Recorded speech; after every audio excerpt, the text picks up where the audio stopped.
else are we supposed to start the podcast? 1, 2, 3. Ah, that was bad. Terrible. 1, 2, 3. Much better. Better. Good I got clap a full. off. It's a clap off. Clap off with pumps. Pumps, what have you had it with? Well, Jenny, what I've had it with, again, goes back to what's going on in Florida. Uh-oh. So I was reading that a 5th grade teacher showed a Disney movie, Which one? Strange World. Okay.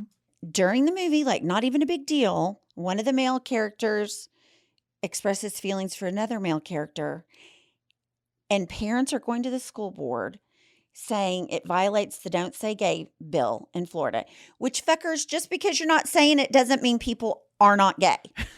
just For the permanent record. For the permanent record, just not saying it right. doesn't make it go away. Correct. So this teacher is in all kinds of hot water, may lose her job because of the small little plot in a movie where one character expressed his feelings to another character of the same sex. And that just makes me want to take a kamikaze and just throw it at the whole state. And I know there are great people in Florida that hate it. Yes. Yes. But I mean, these fuckers, like, nobody wants to read any of these banned books until they're fucking banned. Right. There's going to be a run on the banned books. You can't have them at libraries. Guess what? Everybody has a fucking iPhone.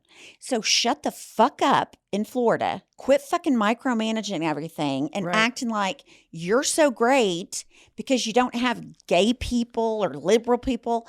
What I have to tell you is you have just as many as everybody else. You're just fucking dickheads about it. Well, and have they not ever been to Miami? Well, I mean, it's apparently not. Huge gay scene in Miami. They act like this is a choice, like sexuality is a choice. And when you are teaching your children that they can't read, look at, or see gay people, you're teaching your children to be judgmental assholes. You're putting shame upon people for no reason. It's like assholes in training. For sure. And instead, this is an opportunity to teach tolerance and acceptance. And I mean, it's that fucker down there in Florida. He's always out there grandstanding. But here's what's funny about him. Short. And then he wears these lifts. So he could even be considered heels. Those could be heels. Exactly. So maybe he does protest too much. So Florida, the liberal, progressive-minded Floridians. We like you. We like you. The rest of y'all can go suck a bag of dicks. I mean, that is a triple down. I mean, I've just had it. Every day it's something else. She has had it. Again, I'm glad it's not us making news because Oklahoma usually is up for the most judgmental, stupid, ignorant ass shit because of our politicians. Yes. Okay, so let me tell you, recently I flew to Syracuse. Yes, I did to know go that. pack my oldest child up as he completed his sophomore year, as they say in the UK, at university. At university. And I had to take 2 flights to get there. So on my first flight, I'm in a great mood. I get to go see my son. So exciting. I get on the plane and I sit down in my window seat. And I see this couple walk on. They're probably 75 to 80, adorable, holding hands, kind of giggling. And I thought to myself, they are so adorable that they still have that kind of chemistry all these years later. And then they get to my row and he says, "Okay, honey, I'll be right behind you." And they kiss. And then she goes to sit down next to me. And this is where I had a relapse to end all relapses. Okay. I volunteer. Oh. I volunteer. I look at the man and I say, "I'll trade you seats so you can sit next to your wife."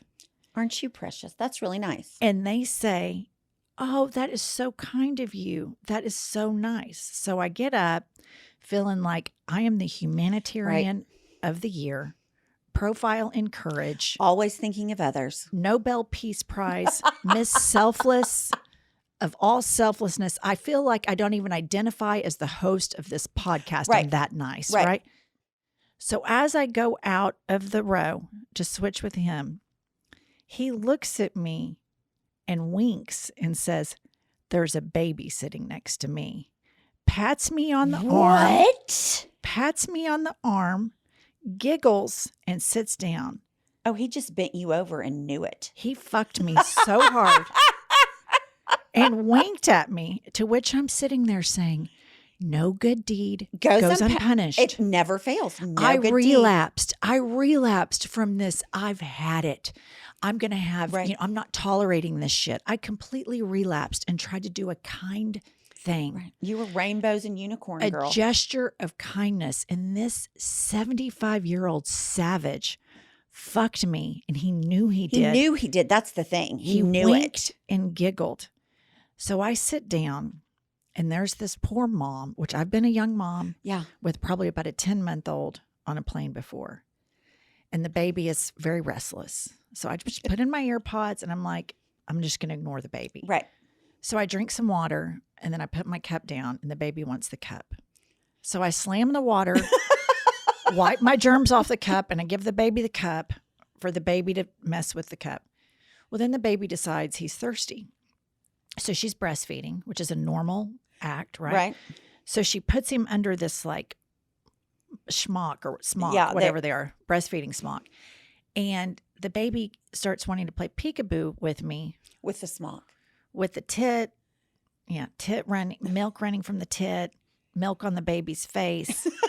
It just goes from bad to worse. And all I can think about is this fucking beast mode, savage senior citizen that fucked me to the ends of the earth. He did. I mean, he just took you. And how much I kind of admire him. Right. Like, I wish I would have said. I'm there thinking, I have admiration for what he just did to me. He didn't say, oh no, honey, there's a baby sitting here. Right. He totally wrote me in. Anyway, I was really nice to the baby.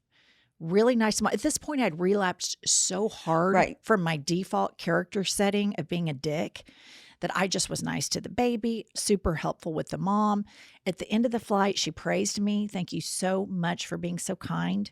I said, you're very welcome. And meanwhile, I'm just eagle-eyeing. Right. I mean, just death stare to the man. He gets up, chuckles again. That's the best part. As we exit the aircraft. So let me just tell you something, listener, that I've learned. We have this notion, that senior citizens as they age are, going to be kinder and gentler. They're fucking not. They're more cynical. They are. I mean, I'll tell you what. I got my ass beat on the pickleball court, as I told the listeners earlier, by like 2 75-year-olds once. You cannot underestimate this generation. Even after their Facebook posts. Okay, I just want to go back to one comment. Okay, let's do. I'm so proud of you for just staying with the character that the people on the plane thought you were. I did. They thought you were Miss Friendly, Miss Congeniality of Delta Airlines. Here she is. Here she is. It was an Academy Award-winning act of kindness. Right. I'm telling you, I won that Oscar. Yeah. And I delivered it. Even cold-hearted assholes, such as myself, have massive moments, glimpses of kindness. I was going to say glimpses is probably a better word. Glimpses of kindness. Okay. Right. Welcome, listener, to I've Had It podcast. I am Jennifer. I am Angie. And we call her Pumps, and she is the Princess Diana of podcasting. She is the star of our show, and we love her so much. Thank you, Jessica. Oh, fuck you. I'm going to start, they start calling you pimps. I'm going to start calling you pimps. Pimps, because I'm Pimp Daddy. That's right. We have Kylie here. We have Richard here. Kylie, let's do a check-in on some social media feedback from all of our devoted and loving fans. Okay, I've got a comment from Andrea. Jennifer is the star. She is ruthless. Pumps is a little too hoish for my taste. What, like a slut hoe? That's what it sounds like to me. Oh my God. They think I'm a hoe. You're the one popping those sagging dragons out there on YouTube for the world to see. I love it. You're a hoe. I'm a hoe. You no good, dirty hoe. I love it. See, ruthless. See, I have a reputation to maintain. Well, not after they hear this episode. And they'll on know that on you're that airplane, Miss Congeniality. Yeah, I'm like a selfless facilitator. Right. Andrea, I am so sorry you had to hear the relapse that took place. After your kind words. On that domestic airline flight I recently took. What's next, Kylie? Lorraine Fries. Okay. She commented on our Instagram and said, wow, this may be your opinion. Why does everyone have to listen to you? You are a special piece of work. Be quiet. Okay, who do you think that's directed to? Me? For sure.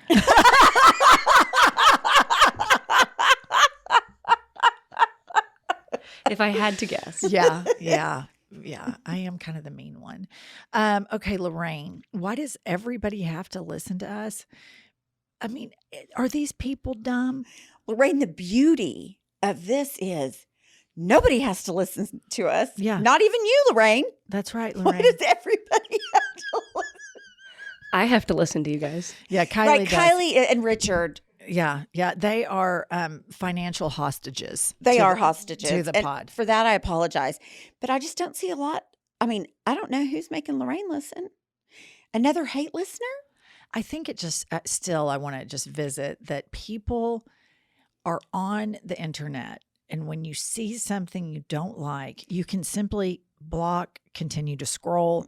You don't have to put that much more energy into it. But so when you do comment, you might see it as like, ooh, I just dunked on them. We perceive that as love because it's energy. Right. The opposite of love is not hate. It is ambivalence. And here we go. This is why she is the guru That's right. and the Princess Diana, the Dalai Lama. We can't really talk about the Dalai Lama Right, until anymore. that tongue That situation. tongue, yeah, that was bad. Anyway, she is, I mean, just a spiritual guru of podcasting. a life coach. A guru. A guru. Pumps, I've had it up to my eyeballs with you constantly on the internet trying to diagnose yourself with some imaginary disease that you don't have and then calling me and telling me that you're about to die. I've had it. I know. I'm always worst case scenario girl. Get on the internet, go down the rabbit holes. Pretty soon I'm convinced that I'm dying or have leprosy or something awful. Have you heard about this new product called ZocDoc? I have. I just downloaded it on my phone. It's amazingly easy. You're the perfect candidate for this app. ZocDoc is the only free app that lets you find and book doctors who are patient reviewed, take your insurance, are available when you need them, and treat almost every condition under the sun, even real ones, Pumps. With ZocDoc, there are no alarms and no surprises. Choose from thousands of patient-reviewed doctors and specialists, browse doctor profiles, upload and verify your insurance information, and get the care you need. Listener, go to ZocDoc.com/I've had it and download the ZocDoc app for free. Then find and book a top-rated doctor. Many are available within 24 hours. That's ZocDoc.com/I've had it, ZocDoc.com/I've had it. Well, listener, we have a big day for you today, a big day for the podcast. It's a big day for America. And we have a guest today. She is a comedian. She is an actress. She is the host of Absolutely Not, available on all podcast platforms. Let's welcome to I've Had It, the sensation, Heather McMahan. Okay, Heather, welcome to I've Had It. How are you today? Honestly, I am weaning off of a muscle relaxer, so I am coming in extra spicy. Hot. I love and it. Let's just let it rip. Let's let it rip. Let's just right out of the gates on the what have you had it with? Okay, so in this biz, in the comedy world, obviously the women are having our moment, right? But I can't tell you how many times I roll into a theater and I'm going to meet the stage manager, the director of the theater. And I go in to shake their hand and I look them in the eyes. Hey, Heather McMahan, nice to meet you. And I get some sort of weird, clammy baby back bitch of a response of a handshake. That's the If I'm worst. coming in nice and solid, I expect the same, you to meet me with the same energy. Totally agree.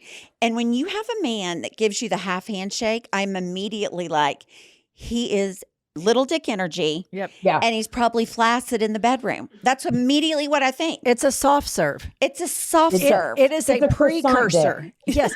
Yeah. It's a limp dick handshake. And I Mhm. think it is a precursor to a potential soft serve if you were to hook up with one of these Right. people at a later date. You know, if the handshake is that limp, you know it's followed up by a soft serve in the bedroom. But Right. It's the worst. I researched this a little bit, and there are different types of handshakes I want us all to get into here. Okay. Okay. So Okay, I'm ready. yours, the one that you're talking about, the man that you're conducting business with and you're very assertive. I'm Heather McMahan. And then you get the limp dick. You can also get the bone crusher.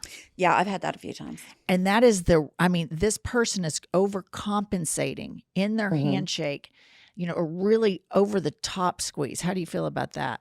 See, I'd rather the over the top squeeze, because then what I would do is I throw them off their game. So if I'm getting over the top bone crusher, I then take my other hand, my left hand, stick it right on the top of their trap, and I just squeeze that. That little tendon. And I'm like, Carl, nice to meet you. And then we both just try and squeeze each other as hard as possible. That's a brilliant move. And at least then he knows I got a wide vagina and I'm not fucking around. He knows not to fuck with her. Okay. What about, how do you handle the lingerer handshake? I am oddly one of those people who's super great in awkward situations, whether it be physically, emotionally, spiritually. Like, I can kind of handle it. I think it's because I do comedy.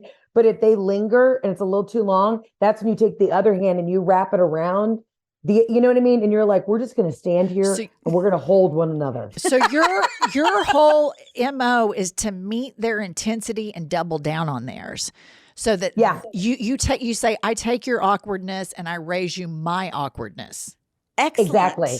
I learned a very good trick from my dad, who was an entrepreneur and in sales. He always taught me, like, when you're trying to sell something, you have to come in with the same amount of energy as that person. So if they talk soft, you talk soft. If they're bold, you come in bold. But when it comes to handshakes, I always expect people to meet me at the same energy I'm giving them. Right. And that's why I think I'm so honestly bothered and hurt when they don't meet me where I'm at. It's sales.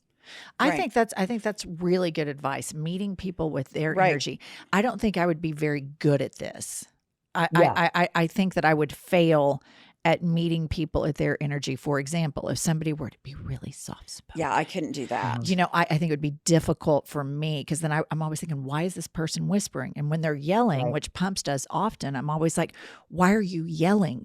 I'm just loud. And then she's like, I didn't realize I was yelling.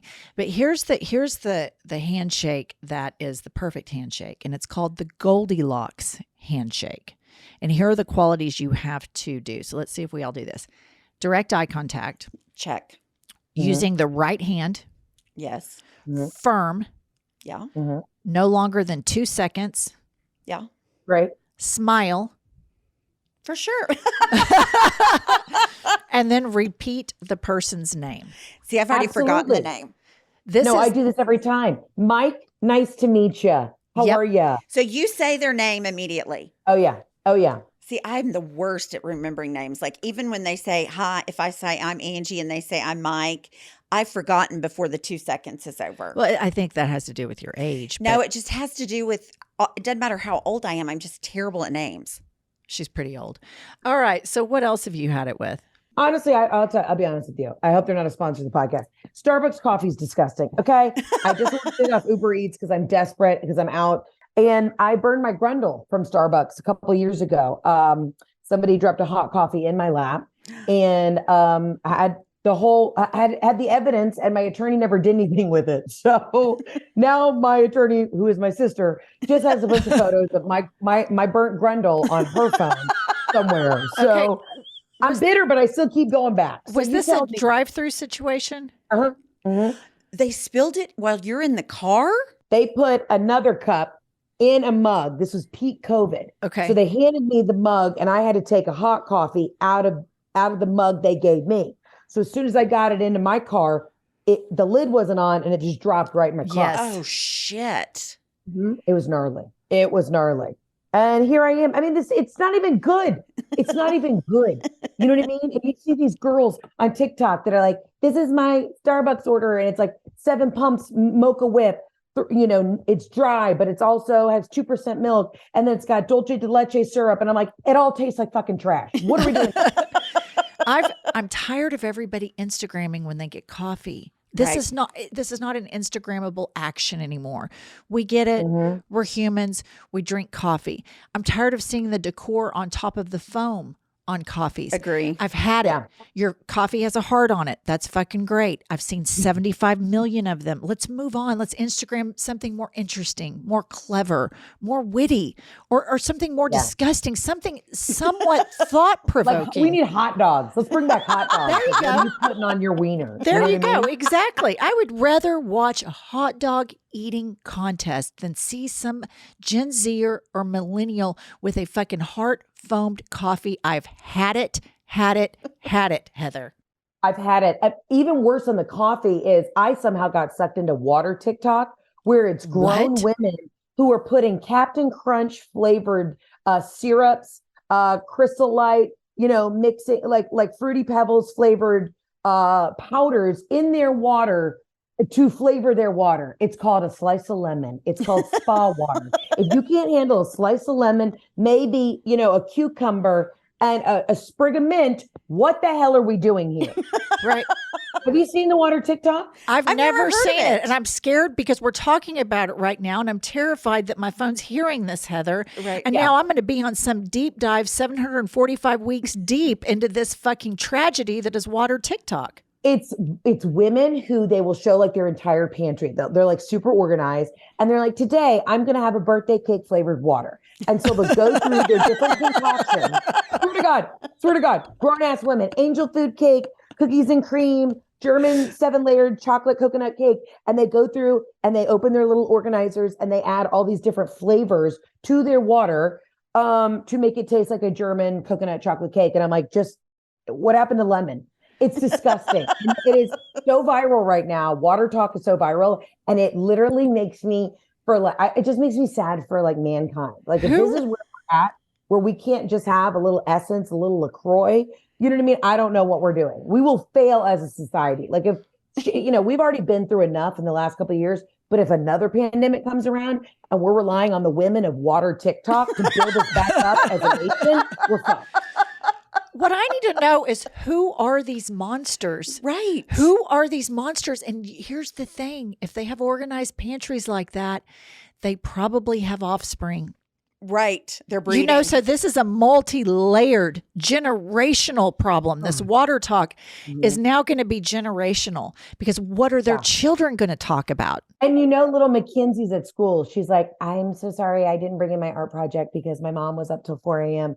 doing water talk. But son, I created a new combo. It's banana split. But no, I will not be here to take my final exam because I was tired. I was making mommy's TikToks. Like the children are who's suffering at the end of the day. They are suffering. They are totally suffering. And I've seen these TikToks where it's a mom that's a pretty like attractive, cute mom.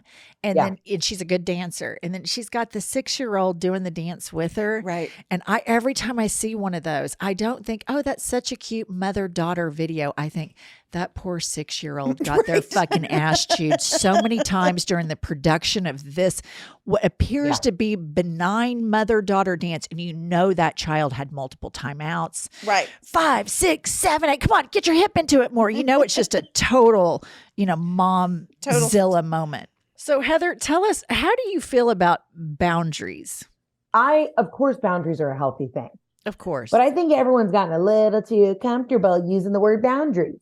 Agree. But you can't just be an asshole and then be like, boundaries. I'm not talking boundaries. Like, no, we're adults. Let's have an adult conversation, work this out. We can agree to disagree. We can say, hey, I need a timeout from this friendship. But I love everyone's just like, boundaries, bitch, boundaries. Like, it doesn't work that way. Well, I think what you're pointing out is that because we live in the modern psychological era, everybody does know what toxic means. We know what boundaries mean. We know what narcissism means.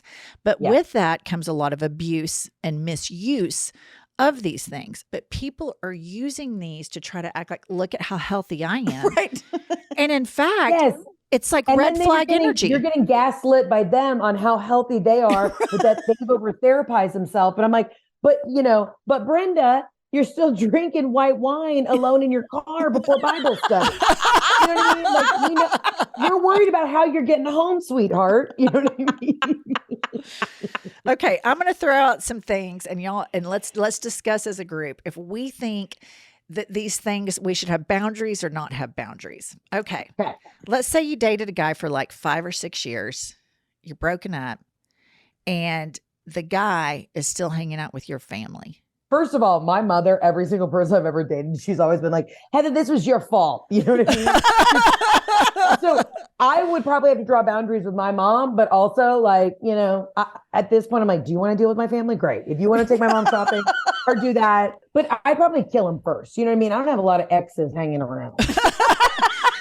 Do y'all remember back when Brad Pitt first started dating Angelina Jolie after that Mr. Yes. and Mrs. Smith, in the Vanity Fair article? And poor Jennifer Aniston's out there. And then like Us Weekly or somebody, it's like Jennifer Aniston goes to Missouri with Brad Pitt's mom. And I always was just like, oh man, she's with Brad Pitt's Missouri. mom. Missouri. Meanwhile, Brad and Angelina are on the coast of France, creating their Miraval wine. Exactly. In Missouri with Brad's mom. Yeah, I was just like, oh, dang. Okay. All right. How do you feel about couples having split custody of a dog? You know what? I think that's healthy. I really do, because I have 2 fur babies, my French bulldogs. I have 2 French bulldogs. You get it. Once you're a Frenchie mom, it changes your life. It's over. As much as I always tell my husband, though, we'd never get divorced. One of us would murder each other. But if God forbid we needed a quick legal separation, I would still let him see the pets. Absolutely. I'm not a monster, Oh my God, that reminds me. I'm a divorce attorney by trade when I'm not doing this. And one of the very first cases I had, I was like a baby lawyer, maybe 2 years out of law school. And we had a plan set up for a divorcing, no child couple, but they had these 2 like golden retrievers, I think. So we did a visitation schedule that she had him half the time, he had him half the time. One day he calls me, snot slinging, crying. I could barely understand what he was saying. And on her visit, she took the dogs and had them put to sleep. What? Yes. Yeah. I mean, it was horrible. Were they like healthy dogs? Still alive? Get her address. Let's murder her. No, I mean, it was horrible. They were healthy. There was nothing wrong with the dogs. She just hated him that much and wanted to punish him. Didn't you have a case where a client had a baby monkey and they had to share custody of the monkey? Yes, the baby monkey. Yeah, the baby monkey. I mean, this divorce shit is crazy. Pumps always said you will see people that will spend $50,000 to prevent the other person from getting a stapler. Right. Yeah. That's just like, no, that's my stapler. And they will spend all of this money. And I mean, a lot of her job when I hear her on the phone with a client is just straight up babysitting. No, you cannot bring your lover to court. He needs to stay in the car. And she says it with like a straight face and she hangs up. She's like, oh, these people. But I just really quick about the Frenchies because fuck off. Okay. For you, not you, Heather. Pumps. Okay. It's fine. You can tell me to fuck off. I'm on a muscle relaxer. I'm cruising. So the Frenchies. So I have 2, Tubby and Cha Cha, and they are the most precious angels. And there are jealous friends and jealous people that you can have in your life that get really judgmental and hateful towards such a loving, fabulous relationship. I'm not going to mention names, Heather, because I'm not a petty person, as we just established. Right. But if you do have somebody in your life that diminishes and demeans your relationship with your dogs, I would say draw a boundary as big as you can with that person. And then let the world know, listeners, you're in the market for a new co-host or a new friend for this hypothetical person. I could not agree with you more. And I love the golden doodle bitches who, are they're just as overbred as the Frenchies. Right. And these women with like, my golden doodle Charlie. They're on them freaking Charlie. And, the golden doodles are just running around in circles. And then they want to make a comment when my Frenchie does a zoomie. They're like, wow, your dog's weird. Is that a pug? Is that a pug? It's a pug. It's a Frenchie. And your golden doodle Charlie just bit that kid's face. Like, shit. We need to talk about this. The poodles are getting laid more than any other type of dog. There's every kind of doodle. And these poodles are fucking all these other breeds. Big dogs, little dogs, Chihuahuas, Dobermans. The poodles are having more sex than anybody on the globe. It's unbelievable how fuckable really the poodle is. Yeah, I don't know what's in the kibble, but there's something going on. These dogs are horned up. They're They ready are. to go. They And are. I guess it's consensual. I'm hoping it is. I'm hoping so too.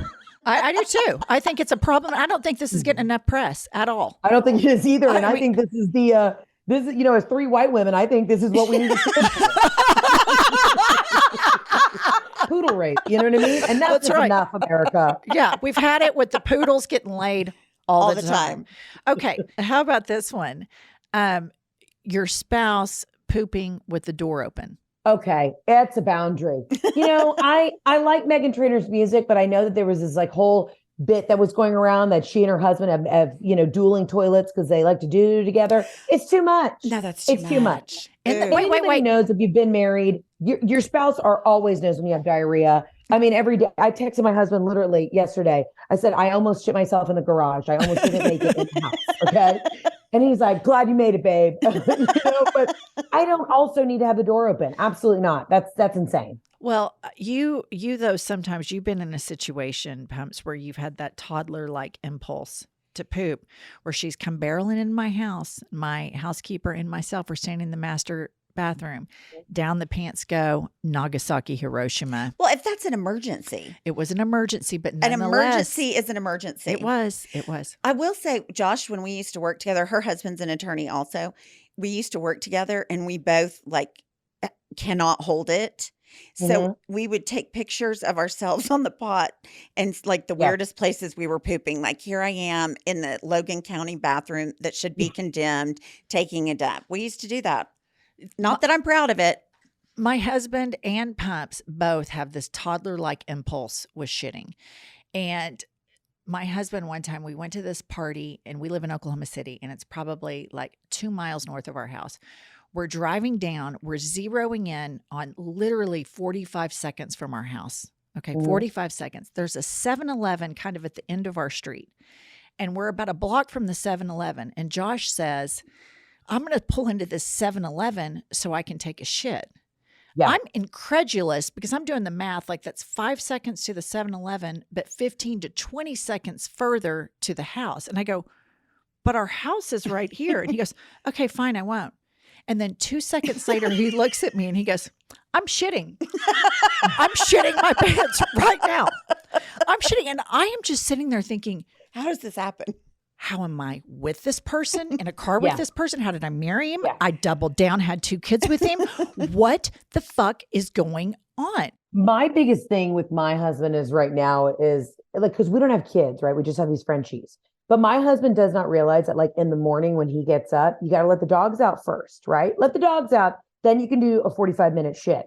He will wake up, the dogs follow him, and then he's shitting for 45 minutes. So then I have to get up. And he's like, oh, what was the big deal? I'm like, let the kids shit first, Jeff. Then you shit. It's not an emergency. You're the adult here. You can hold your doo-doo for 3 more minutes. It's the fact, too, that it takes an hour. Meanwhile, I'm out there slaying dragons, taking names, shaking my tits for cash on the corner. I'm bitter. Okay, Heather, now we're going to play a game with you called Had It Hello. or Hit It. Oh my God. Welcome to Had It or Hit It. I would hit it. Had it. Had it. I hit it every day, sometimes twice a day. Okay. Tell us if you've had it with this or if you would hit it. Okay. Okay. Martha Stewart on the cover of Sports Illustrated at 81. I would hit it. I would smack it. I'd flip it over, reverse it, and try and sit on her face. Martha Stewart is hot. I love her. I respect her. She is the best. It's unbelievable. 81 on the cover of Sports Illustrated. Good for her. Totally agree. And let's all remember that this woman built an empire, Right. got in trouble, served her time, came back out, Put her big was girl never panties a on. victim, and then quadrupled her empire post prison. I mean, she is amazing. And I love that they are on such a kind of sexist, cover of Sports Illustrated. I mean, really hot women, but it is kind of more women in swimsuits. They prop out Martha Stewart, who is so hot, Right. 81 So years smart. old, incredible. Good for her. And you know what? If anything, it was so empowering to every other woman. My mom is a knockdown, drop dead gorgeous 75-year-old. And my mom saw that. I was like, Mom, you should be on the cover. You know what I mean? It's just inspiring. It's like, Yes. hell yes, I am woman. Hear me roar. I'm so here for it. I Loved love it. it. Okay. Had it or hit it. Mocktails. You know what? I say hit it. I think there are some days we're all drinking too much. I mean, I love, my buttery Chardonnay. I like Mai Tai, I like a rum runner. I like just tequila on the rocks. But there are days where I'm exhausted and I want something a little fizzy with a touch of ginger and a sprig of mint. But I don't necessarily need to black out and be face down, ass up in the lobby of the Four Seasons. So if you want a mocktail to feel refreshed and feel like you're doing something fancy, but you can also drive your children home safely from dinner, I think that's fantastic. I like it. Agree. I like it. Okay. Had it or hit it, Jared Leto. Oh, honey, hit it. Okay. Agree. Also, the fact he's in his 50s, I really want to know who his doctor is, because he's clearly he's had the perfect amount of work where he needs to give us a secret. He's in his 50s? 51. Shut the fuck up. Oh my God, I could be dating Jared Leto. He's age appropriate for me. You're only a few years older. Only 2 years older than Jared. I mean, that's a great couple. That is a Pumps and Jared Leto. Okay. Had it or hit it, Disneyland. Oh, it's a double-edged sword, because I'd really love to be cast in a Disney movie. So if they do ever cast me, obviously hit it. But I've had it with Disney adults for a long time. I used to talk about this in my stand-up all the time. Like, I think it's just so weird. These grown adults who go to Disney World without children, and then they'll like honeymoon in the Magic Kingdom. So I'm like, let me get this straight. You're going to a place where kids like to hang out to like fuck for a week. That's weird. That's weird. Those are boundaries. That's triggering. You know what I mean? What That's about weird. the people that get married at Disneyland or Disney World? I think this is red flag city. Yeah. I mean, it is just fucked up beyond the pale, in my opinion, that when you think of getting married, you're going to trot it out at fucking Epcot Center. I'll never forget the very first person, and I was young, so it was like 30 years ago. They were saying they were going to get married at Disney World, and I was just like, what?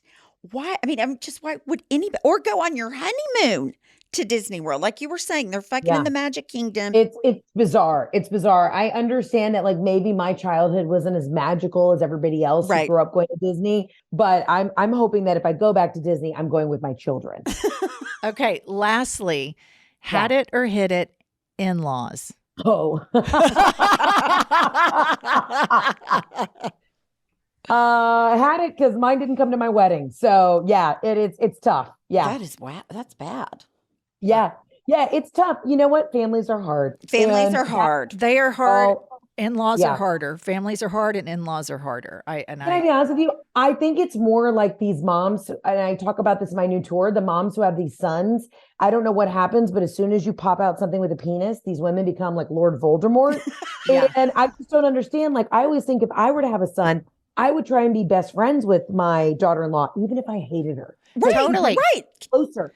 Be so nice to them that they'll stay close like a French bulldog, and then you can squeeze them. That's right. Right. You know, my mother, so I have an older sister and an older brother, and my mother says it is so much easier to access your grandchildren through your daughter than through your son, because if it's your son, then you have to go through the daughter-in-law. And my mom told me, so no matter who, and I have 2 sons, no matter who your sons marry, even if you think this woman is a raging bitch, be friends with her, because that is the access to your son and to your grandchildren. So listen up, listener. Agree. Yeah. Okay, Pumps has a game for you. I think I'm really, really, really good at fuck, marry, kill.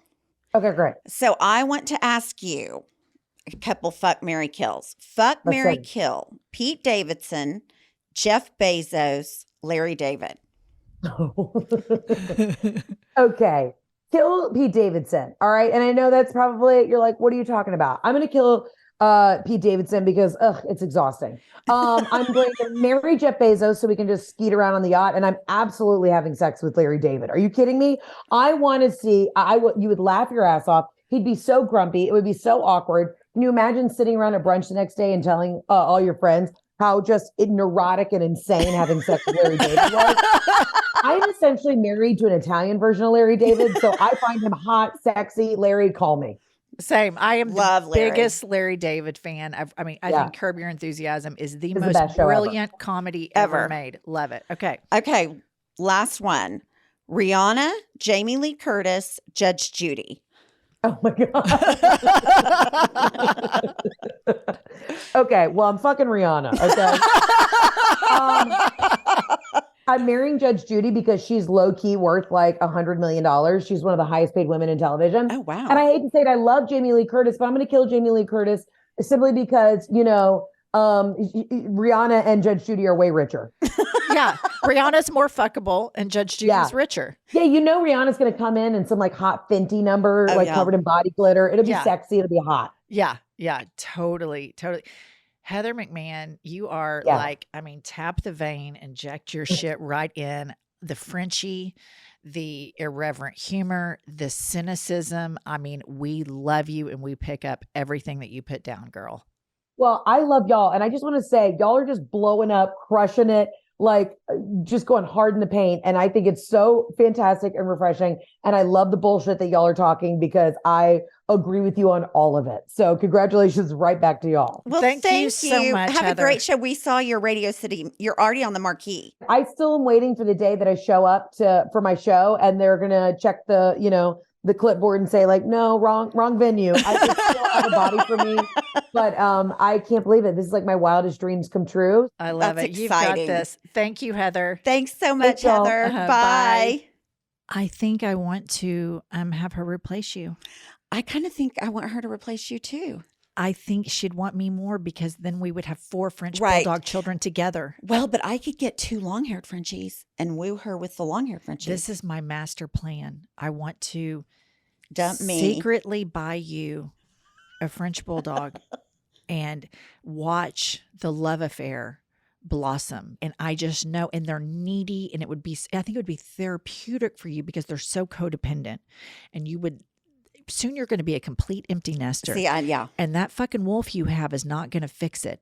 He's too independent. You need a little needy, squishy Frenchie. Yeah, but the way that you have to put your fingers over them when they sneeze and all that, they're pretty complicated. They're not complicated. You think about all the shit you do for your kids. Well, but they're human. So, Oh, I don't want to go around this corner again. all right. Oh my God. Okay. Heather McMahon's amazing. She's amazing. Listen up, listener. Go give us 5 stars, write a review, send us a voice memo, subscribe to Patreon, do all the shit you're supposed to do because we've had it with you not doing it. They do it. Some of you do. And we will see you next Tuesday. I'll tell you what I've had it with. Let's hear